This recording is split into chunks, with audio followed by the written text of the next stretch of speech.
The biggest hit of the year, and maybe the decade, is K-Pop Demon Hunters. The animated pop musical has become a monster sensation since it was released in June of this year.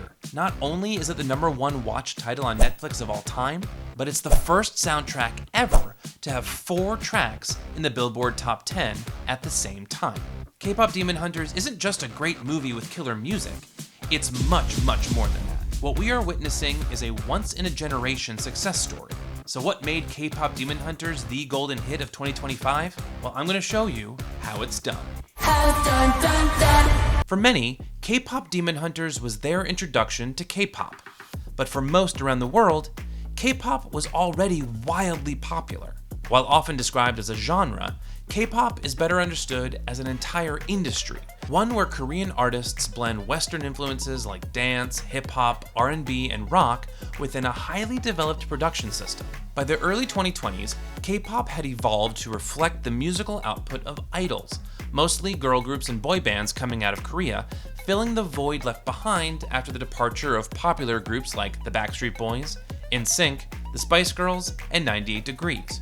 Where they differ is K-pop groups lean into their role as idols and go through years of training to embody all aspects of being musical and cultural icons.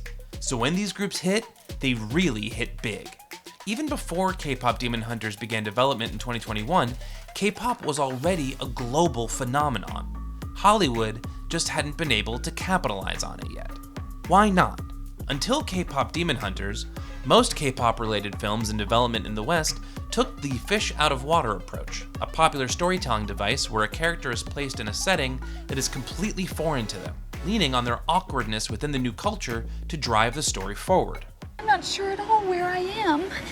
It wasn't until Korean-Canadian filmmaker Maggie Kang began writing K-Pop Demon Hunters that we finally had a film that properly celebrated K-pop, capturing both the magic and the machinery behind it.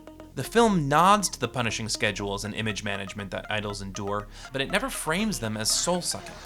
And it did so really, really well.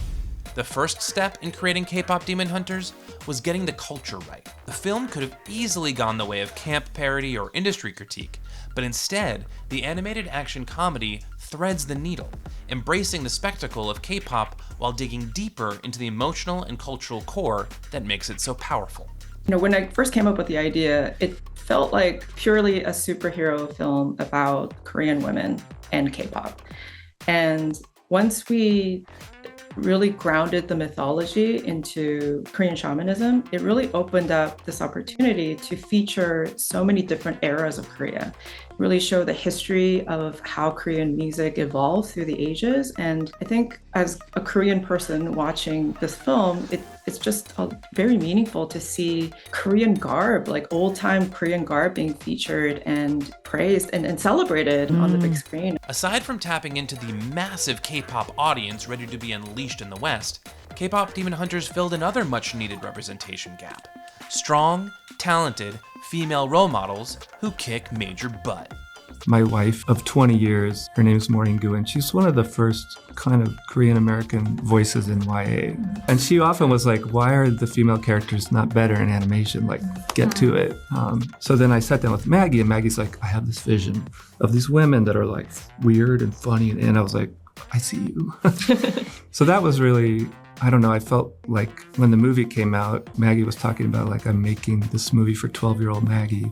And I felt like a lot of the time I was sort of making the movie for 12-year-old Maureen. The next step was getting the music right. So Maggie and Chris went straight to the people making some of the best K-pop music out there.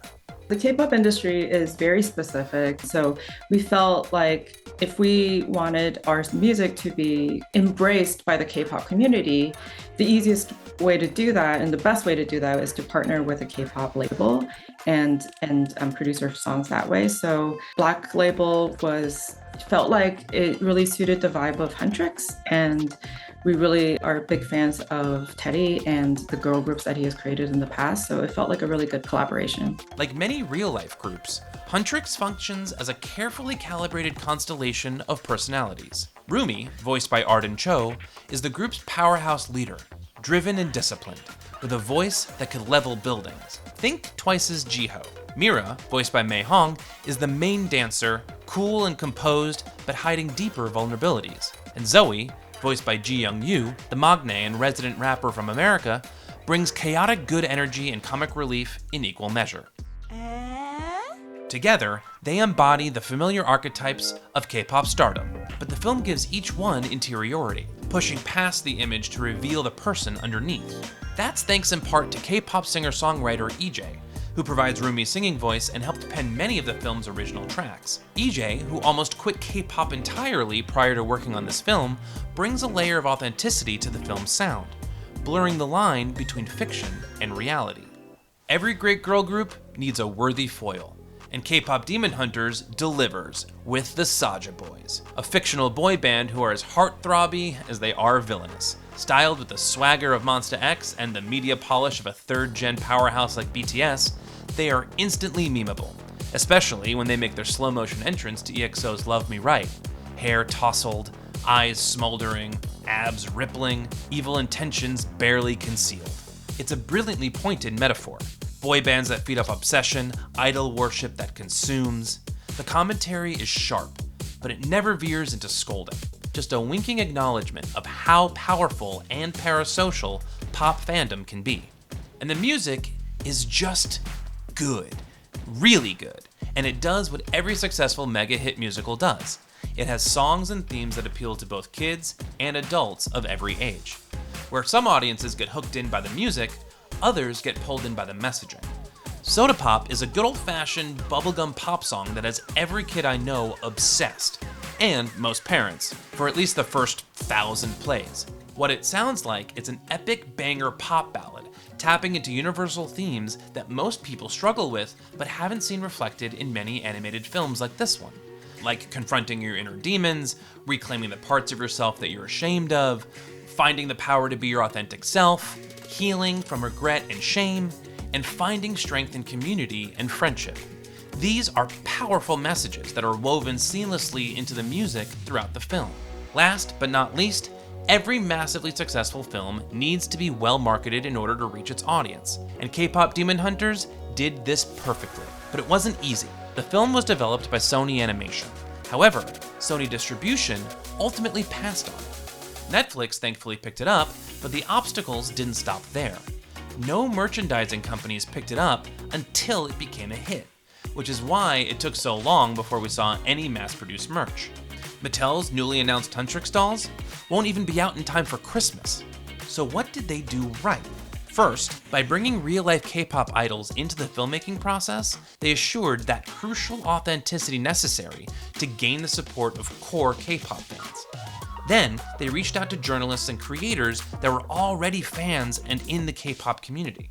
Once they had the support of the idols and their fans, it created a grassroots movement that allowed this movie to blast off into the stratosphere. So what made K-pop Demon Hunters such a hit? It's not any one of these crucial elements. The music, the fandom, the themes, the marketing. It's all of these things coming together in the right way at the perfect time. So if you ever want to know what makes a true hit, this is what it sounds like. Feel free to like and subscribe for more How It Hits deep dives. And if we left something out, let us know in the comments. See you next time.